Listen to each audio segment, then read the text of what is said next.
Hello and welcome to the inaugural session of Informally Formal for the year 2021. Wishing everyone a very happy new year. I would wish for you loads of happiness, good health, and prosperity. We wanted to start this year with a very important topic, the health and well-being of the SME sector. We would be obviously concentrating on the SME sector in Bangladesh. To tackle this very important subject, we have someone equally important. He is young, he is dynamic, he is smart, and he has led many SMEs in Bangladesh. We are talking about none other than the newly elected president of Dhaka Chamber of Commerce and Industry, Mr. Rizwan Rahman. A very, very warm welcome to you, Rizwan. Welcome to the show. Thank you very much. A very happy new year to you and your listeners and your viewers. It's actually quite humbling for me to be here today because I'm actually an avid follower of Informally Formal, and I'm also humbled that I'm being present among a very interesting group of speakers which have been interviewed in the past. And of course, thank you very much for having me here on the first day of the new year, and look forward to having a wonderfully informal session with you. Absolutely, absolutely. The pleasure is all mine. Rizwan, as you know, we have aptly named our today's session DCCI, the voice of SMEs in Bangladesh. It's the largest chamber by many measures, and specifically for not only just the small and medium enterprises, as you know, the cottage, micro, as well as the small and medium enterprises in Bangladesh. So I'll just go into my first question, Rizwan, with you. What would you say are some of the big structural changes that we need to institute to, take advantage of what SMEs can do for Bangladesh? MSMEs are actually I would say, the critical enabler of economic development in the developing countries. Now, they have played important roles in development process of Bangladesh as of now, but in the economic transformation process from LDC to developing economy, the MSMEs actually play a critical role. It's evident as a new paradigm to poverty reduction and desired economic growth. Now, the business ecosystem of the SMEs, it first of all needs to be improved and updated in line with the global practice, which you just mentioned, right? And all stakeholders supporting SME development like Bangladesh Bank, Ministry of Industries, Ministry of Commerce, the National Board of Revenue, and of course, us, the business community, and the entire financial sector. They have to be in agreement and extend cooperation for structural reforms to uniform SME financing system, integrating into our national financing mechanism. Now, the conventional policy of the SME is not comprehensive enough to immensely charter the SME development needs, or like including market access or development or SME graduation or the value chain linkage development, right? And then there's certain technological issues. For example, the technological attachment backed by smooth financing to make them ready to be competitive in the global context. Now, the policy of 2019 needs to be amended. This is my personal opinion, and changed into a full-fledged act addressing the overlapping issues in industrial policy.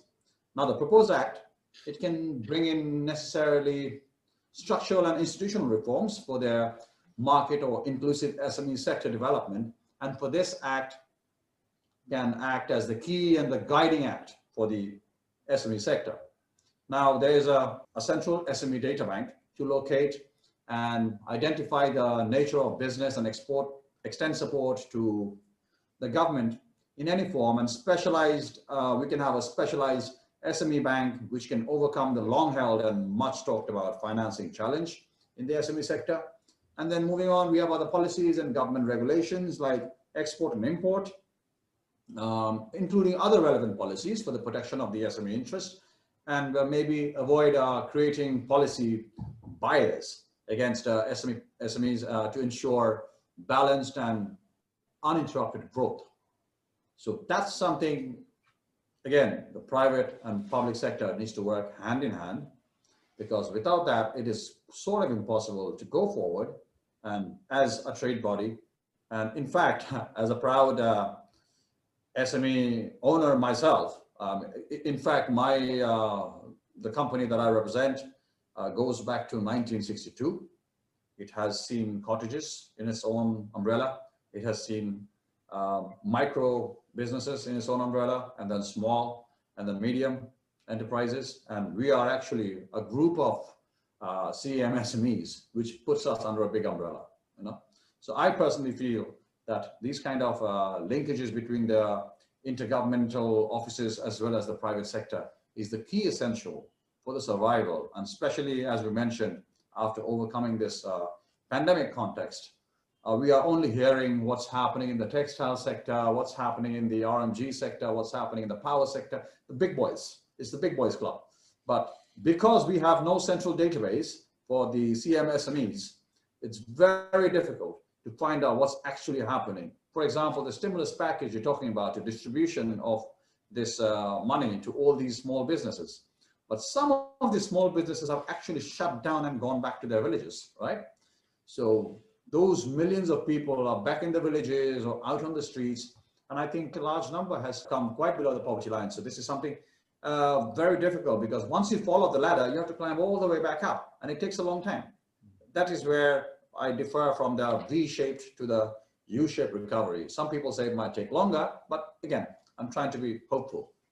Right, right. Absolutely, absolutely. I had two other questions for you, Rizwan. One is some other broad stroke agendas that you have for DCCI's docket this year on your watch. That was one of my questions. And then of course, I wanted to ask you about, and some of these you're covering through our discussion here. And the other one was this COVID-19 situation. What do you see as overall business outlook for the world, and in particular for Bangladesh? So you have been kind of hitting on some of those in your discussions. So let's just keep that wide open. So I'll revert back to you, so for you to reflect on some more on what I just asked you. Okay, so you mentioned about my agendas. I'll give you a brief idea. In fact, I think you will be the first one I'll be sharing this with. On the broad strokes, the key agenda, of course, I had my inauguration was on the 29th of December.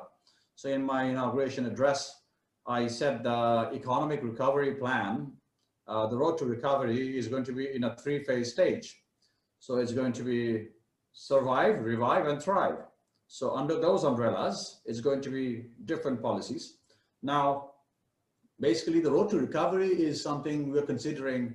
The current economic state is in the new normal situation in a pandemic context, right?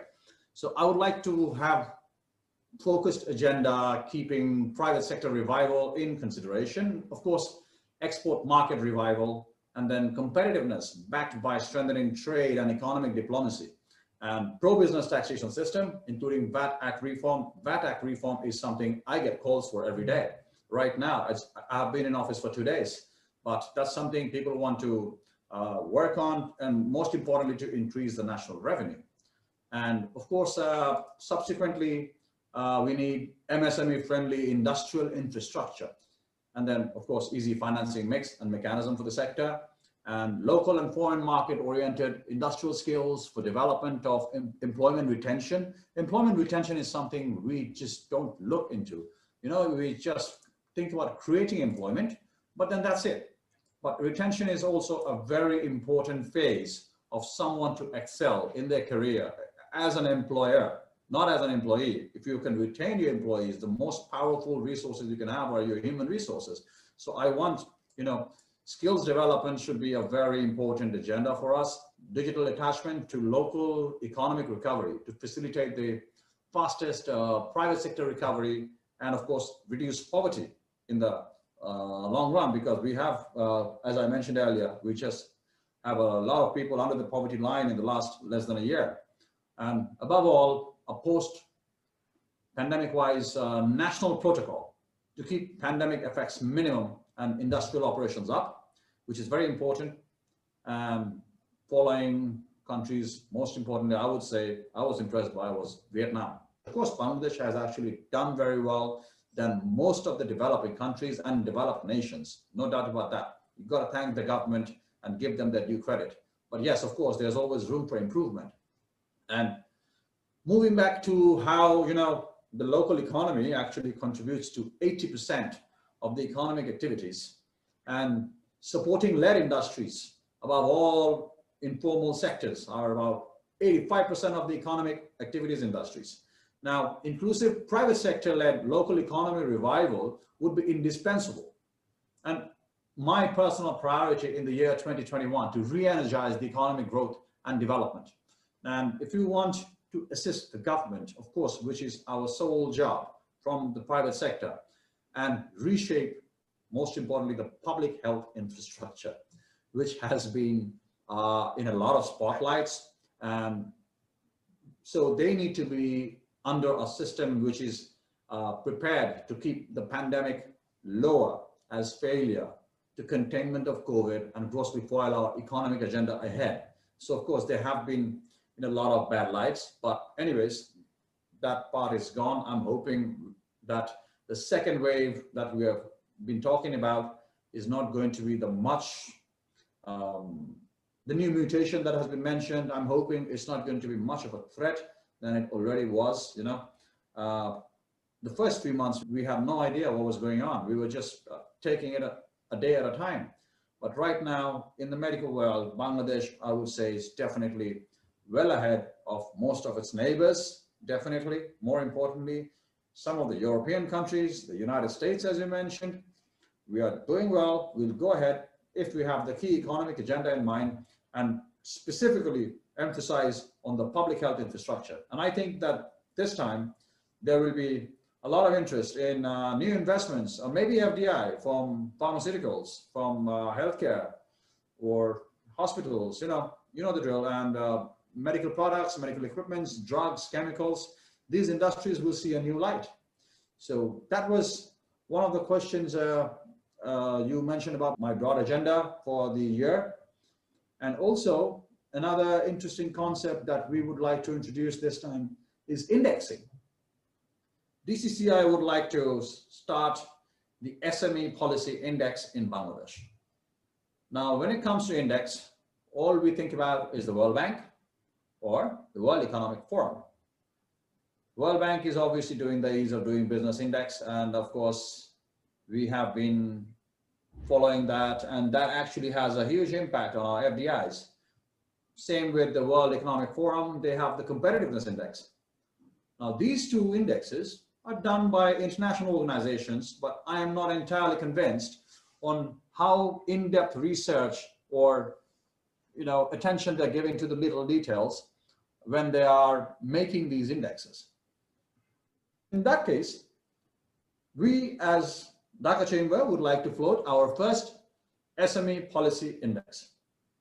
We want to reach out to every door and create an in-depth report. I will try my best, my level best, to introduce it before the national budget so that this can have a lot of good impacts on these small and medium enterprises. So that will be also one of my major agendas.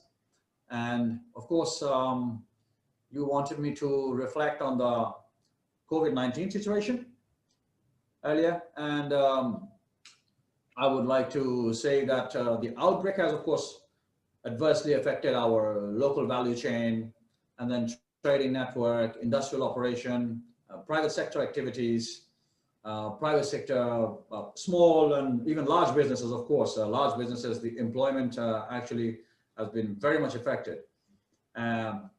Job loss, extreme poverty, business closure, soaring inflation, lower export trade, cash flow inadequacy, which is something, every business, including myself, we're suffering from. But long story short, the foreign investment and destabilizing of the economic competitiveness is also affecting us. But the contribution of the formal and informal MSMEs have declined, and in massive, what we would like to call is a ripple effect. Now, that's why I would say our economy has underperformed in 2020 compared to the recent past years. But look at it this way, we still managed to get a good growth compared to our neighbors, you know. So that's something I would like to give the hats off to the government. Of course, this sector was obviously hit hard because of the COVID-19. Now, World Bank, if I'm not mistaken, it says that 46% of the SMEs in South Asia experienced a larger hit and literally closure in operation. So they're just shut down, they're gone. So that's also one of those effects. But I must say that our resilient economy, a stable macroeconomic management, remittance reserve, which we already have, and of course the brave private sector have shown strengths and leverage to secure that 5.2% growth. Very few economies in the world withstanding the COVID challenges, whereas IMF projected global GDP will be, I think, a negative 4.9%. And the World Bank's 5.2% contraction in 2020. So I think that's a big achievement. So in order to rest my case, I would like to say that the private sector is the frontier of the economy and is firm to progress the battle against COVID with relentless and policy support from the government. And I think with the firm leadership of the Prime Minister, commitment for policy and fiscal support, economic and private sector are going in tandem to endure the COVID implications and rejuvenations of economy, balancing lives and livelihoods. That's really important, you know, I mean, working hand in hand.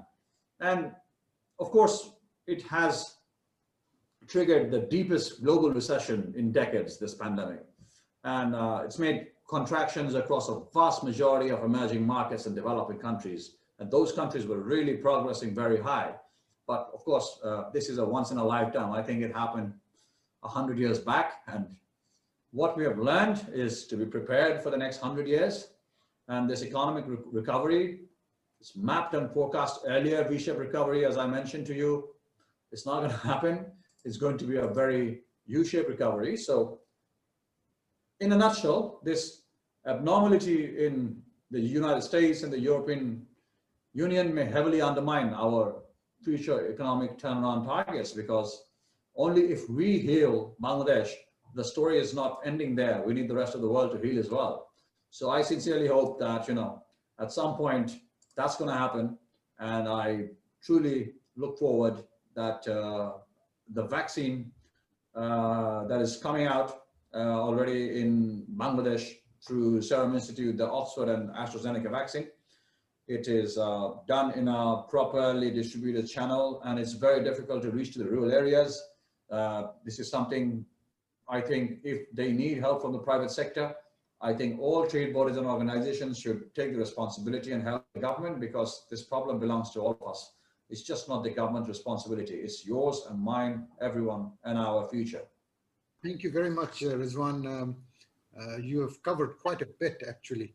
Many of the questions that I was going to ask you, you kind of broadly covered pretty much the whole spectrum of it. Yeah, we're very hopeful as well that the vaccine, that is the proverbial light at the end of the tunnel, so to speak. Thank you very much, Rizwan. It was such a pleasure having you. And just for my audience, as I said in my opening remarks, you're someone that I hold very dear to me, not just as a good person, but as someone that I learned from as well. Very smart individual. So thank you for joining our show, ladies and gentlemen. It's been just a sheer pleasure. With a very, very happy new year to everyone. I close it out. So hope to see you very soon in our next session. Bye-bye.